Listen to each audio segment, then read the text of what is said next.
Hello everyone, I'm Rod Wortham and welcome to this episode of Raceface Driver Updates here on Racing America. We had a busy week that involved 11 drivers with some pulling double duty. This week the hotbed of racing was in Indianapolis, Indiana, which saw action from NASCAR's top three series, the ARCA Menards Series and the Indy Cars. Some on the oval and some on the road course.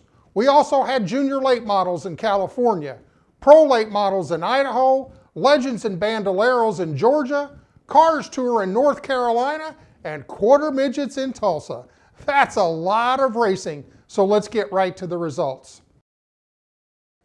We start in the Midwest at Indianapolis Motor Speedway's 14-turn, 2.439-mile road course where the NASCAR Xfinity Series took to the track for the Pennzoil 150 at the Brickyard, immediately following the NTT IndyCar race.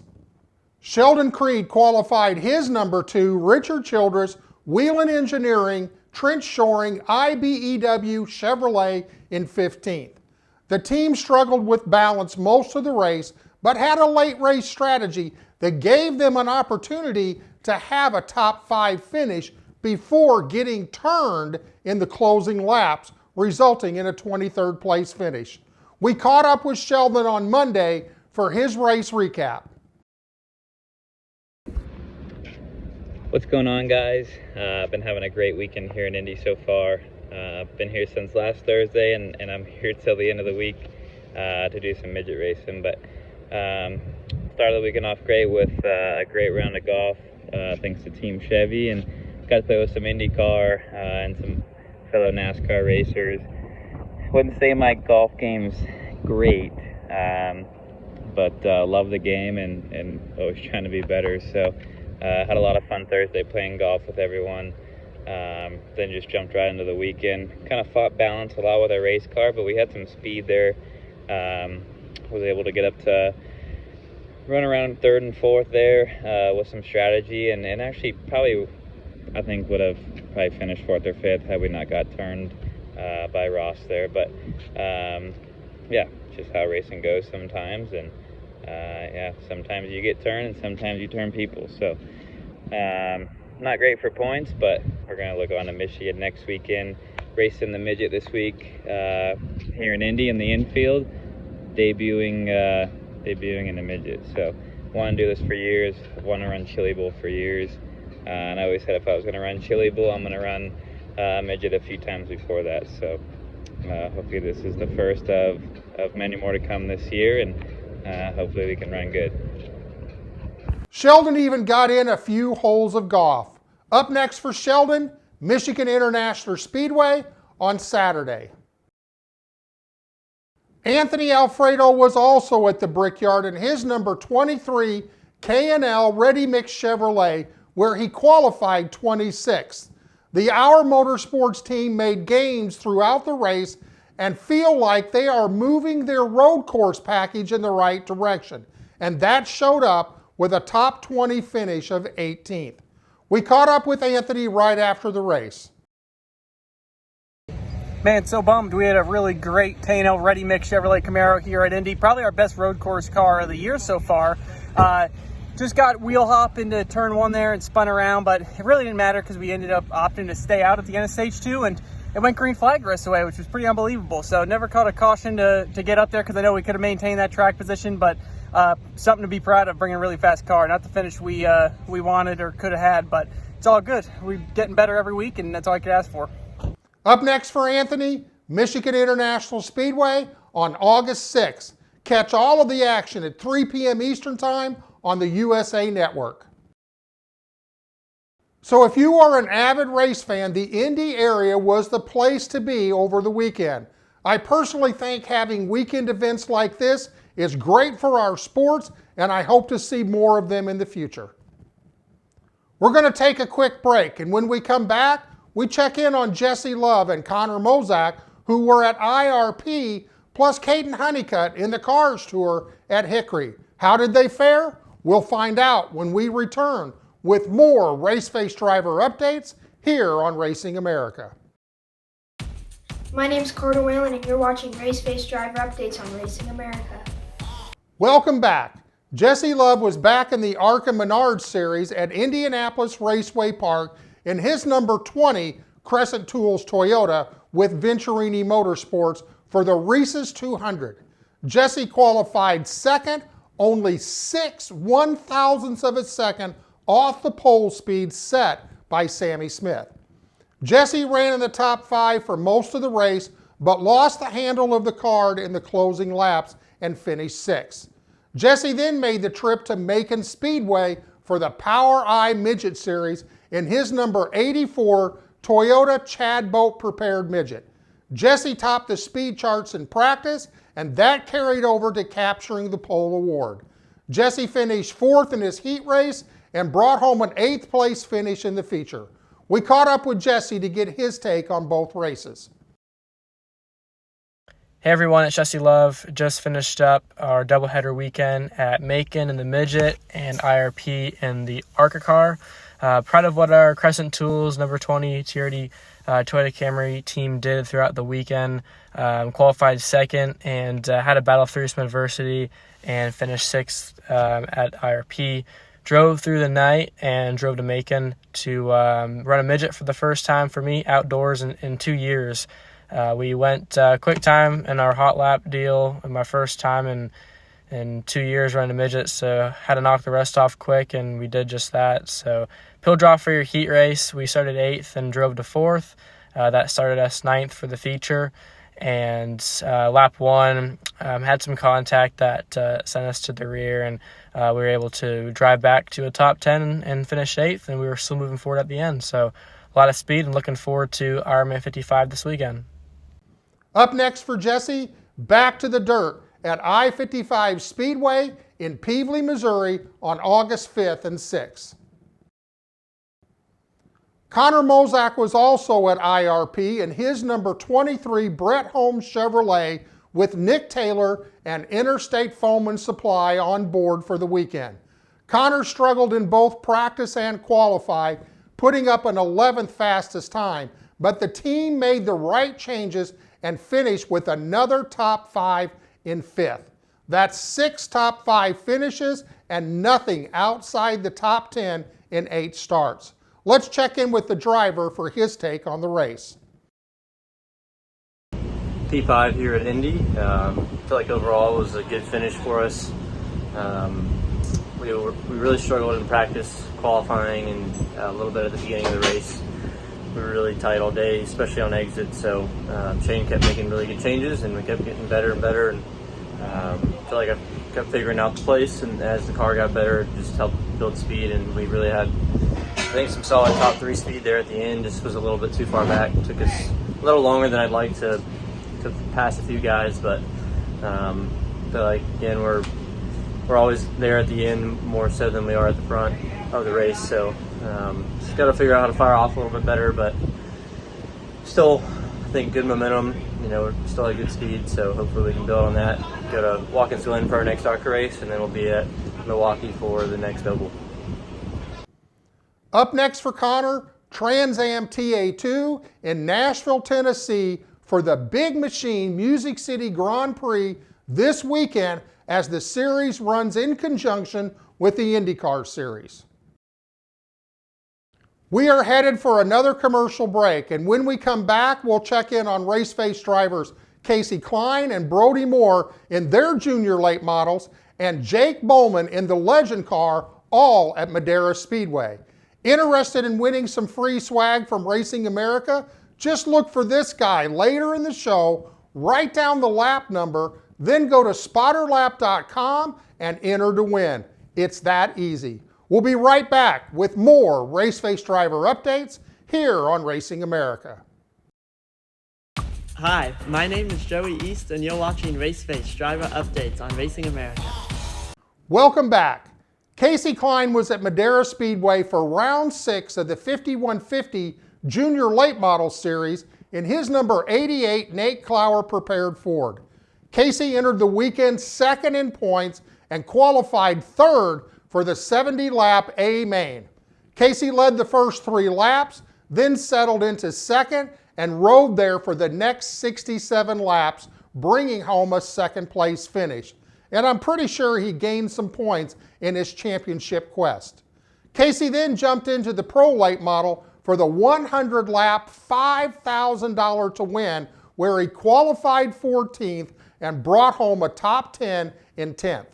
We caught up with Casey right after the race. Hi, I'm Casey Klein. This weekend I was racing at Madera Speedway in Madera, California in the 5150 Junior Late Model Series and the Lunker Daddy Pro Late Model Series. They were both televised races. The Junior Late Model race was a 70-lap feature and the Pro Late Model race was a 100-lap feature, which was also $5,000 to win. So we got a decent car count for that race. I think it was above 20 cars. In the Junior Late Model Series, I qualified 4th. And I ended up getting a lucky redraw, and I ended up starting first.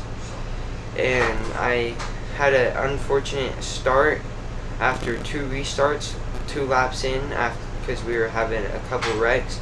I overdrove one, and I got passed, and I just stayed in second for the rest of the race. And then for the Pro Late Model race, I qualified 13th, and I ended up starting 13th because I didn't get a redraw. And I had some incidents throughout the race, and I backed into the wall towards lap 80, unfortunately, but I battled my way back up to finish decently. But I'd like to thank all my sponsors: Thamer Farms, Mountain Dew Polaris, Sporty Steakhouse, Klein's Auto Sale, Farmer Bean and Seed, Friends of Jacqueline, Raceface Advancement, and Nate Clark Motorsports for this weekend. Up next for Casey, super late models at Meridian Speedway on August 20th.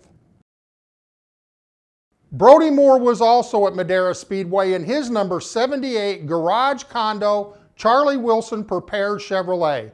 Brody qualified 7th, raced his way to 5th on lap 3, and rode there for the next 50 laps, losing a position on lap 57 and brought home a 6th place finish. Brody also pulled double duty competing in the Lunker Daddy Pro Late model, where he qualified 15th and finished 20th after a race incident ended his night on lap 6. Let's hear from the driver. Hey everyone, we just finished round number 6 of the televised MAV-TV 5150 Junior Late Model Series. We qualified 7th place and had a fast car, but we just ran out of laps to get into the top 3. We were able to bring it home in 6th place. Since we finished the Junior Late Model race and still had a pretty clean car, we decided to run the 100-lap $5,000 to win Lunker Daddy Pro Late Model race. We qualified 15th place, looking to have a repeat of championship night in 2021, where I drove from 17th to 2nd. Around 6 laps in, I was running the high line and got in the marbles. I tried to save it, but I hit the wall, which unfortunately cut our night short. But I couldn't have done it without the help of my sponsors, California Apartment Association's Valley Insurance Plan. Whether you have 1 or 1,000 properties, you can take advantage of their lower program rates for both commercial and personal products. I'd also like to thank ARM Multi-Insurance Services and their premier carrier, AmTrust North America. ARM is licensed in all 50 states and can take care of all of your insurance needs. Spring Hill Suites by Marriott at Madeira, Raceface Advancement, and Friends of Jacqueline. Our next race will be the 150-lap Challenge Cup race at Colorado National Speedway, my home track. So I look forward to seeing you there on August 13th. Thank you. Up next for Brody, super late models at Colorado National Speedway on August 13th. Jake Bowman returned to his legend car at Madera Speedway for the 40-lap $1,000 to win INEX Legend Tour Series race. Jake qualified 2nd and finished 3rd in his heat race. In the A-Main, he battled with several drivers, swapping the lead, staying out of incidents that saw several restarts, including a red flag, but managed to pass for the lead on the final lap and parked it in victory lane and got the check. Up next for Jake, Pro Late models at Nashville Fairgrounds Speedway on August 13th. We're headed for our last commercial break, and when we come back, we'll check in on Hudson Bolger and Cole Denton, who were in action at Chris Motorsports Park, and Landon Cox at the USA Quarter Midget race in Tulsa, plus the performance of the week put in by Grant Thompson, who was pro late model racing in Idaho. Did the young Alabama driver impress the fans in the Northwest? We'll find out when we return with more Raceface driver updates here on Racing America. Hi, my name is Cassidy Hines, and you're watching Raceface Driver Updates on Racing America. Welcome back. Grant Thompson was at State Line Speedway in Post Falls, Idaho for the Pro Late Model Idaho 200. On Friday, over 45 cars were competing for the 26-car starting field, and Grant, who had never seen this track, put up the 5th fastest time, transferring him directly into Saturday's 200-lap main event. Just before the race, the pole setter rolled the dice to set the field and rolled a 6, putting Grant on the outside of the front row. At the drop of the green flag, the number 54 Racing Dynamics Toyota, with Friends of Jacqueline on board, took the lead and led the first 9 laps before settling into second, where they rode for the next 88 laps. Grant then took the lead and led a race-high 97 laps en route to a second-place finish that included over 30 laps of door-to-door racing. We caught up with Grant back at the Racing Dynamics shop on Monday. Hey everyone, Grant Thompson here. We are back at the Racing Dynamics shop, and what a weekend it has been for me, my dad, Travis, Amanda, this whole Racing Dynamics crew. Did one heck of a job this weekend. We had a really good car, qualified 5th, had an invert of 6, started outside pole, took the green as soon as we took the green flag, and got out front a little bit, and we got passed for the lead about 10 laps in, but we just rode in second for most of this race. Came to the halfway break, made some pretty good adjustments, and went back out the second half, led a lot of laps, and ended up coming home second. We had a hard-fought battle for the lead with about 10 to go, but I can't thank all these guys enough for Racing Dynamics, Travis, Braden, just everybody for the incredible job they did making this race car fast. So not sure when the next race is. I'll let you guys know about that, but that's a recap for the Idaho 200, and I'll see you guys at the next one. If you did not catch the race live, you can watch it on demand at racingamerica.com, and that's this week's Performance Racer of the Week. Great job, Grant. Cole Denton returned to Chris Motorsports Park for round 11 in his number 46 Mellow Yellow Bandit Bandolero. Cole finished 5th overall as they ran the Outlaws and the Bandits together. In the A main, he finished 4th overall, but 1st in the Bandit class. Let's check in with Cole for his take on the race. Hey race fans, it's Cole Denton. Today we're at Chris Motorsports Park for round 11 of the season. I qualified 5th, and on the start I got up to 4th, but the outside line had a good run going, and I fell back to 5th, and the top 4 Outlaws started leaving me. I was still the first Bandit, so I was fine with it. But a caution came out a few laps later. We went back green, and the 4th place car wrecked in front of me, and I barely missed it. And when we went back green, I dropped the hammer and got up to 3rd, but we were coming out of turn 4, taking the checkered flag, and I barely got past. So I finished 4th overall, but 1st in Bandits. It got me another 100-point win and a win for regional qualifier. I want to thank my mom and dad, Bacon Racing, my grandparents, Raceface Advancement, the Friends of Jacqueline Foundation, Myers Construction, and most importantly, God. And by the way, guys, today I was singing Barracuda. Hudson Bulger was also at Chris Motorsports Park for the national qualifying race in his number 17 Byron Outdoor Superstore Can-Am Legend car. Hudson qualified 1st and was leading the A main before getting moved, resulting in a 2nd place finish. Let's hear from the driver. So right here at Chris Motorsports Park, just finished up the national qualifier. Ended up qualifying 1st, had a really fast car all throughout the day and yesterday, but unfortunately got moved during the race and ended up finishing 2nd. So unfortunately we did not get the national qualifier to go race in Las Vegas, but I still think we're going to try. Anyways, I'd just like to thank Can-Am, Byron Outdoor Superstore, Cirque Motorsports, XPS Lubricants, Chris Dilbeck, Brett Reagan, and everybody else made this happen. Hudson also had a chance to get in some testing in his Pro Late model for an upcoming race later this year. Up next for Hudson, back to Chris Motorsports Park on August 13th. Landon Cox was at a regional USAC quarter midget event at Tulsa QMA. Landon raced all 3 cars into the A mains, finishing 5th in Junior Honda, 8th in Junior Animal, but did not race in the Junior 160 since that race did not start till 1 a.m. That's a long day of racing for a 7-year-old, from 7 a.m. till 1 a.m. I think USAC needs to use some common sense in these situations. Up next for Landon, North Georgia QMA on August 13th. Well, that's it for this week's Raceface Driver Updates. And remember, if you've missed any of our shows, you can get caught up at raceface.tv on demand. Don't forget to follow us on social media. We'll be back next week with more from your favorite Raceface drivers. So go out there, have a great race week. I'm Rod Wortham. Thanks for watching.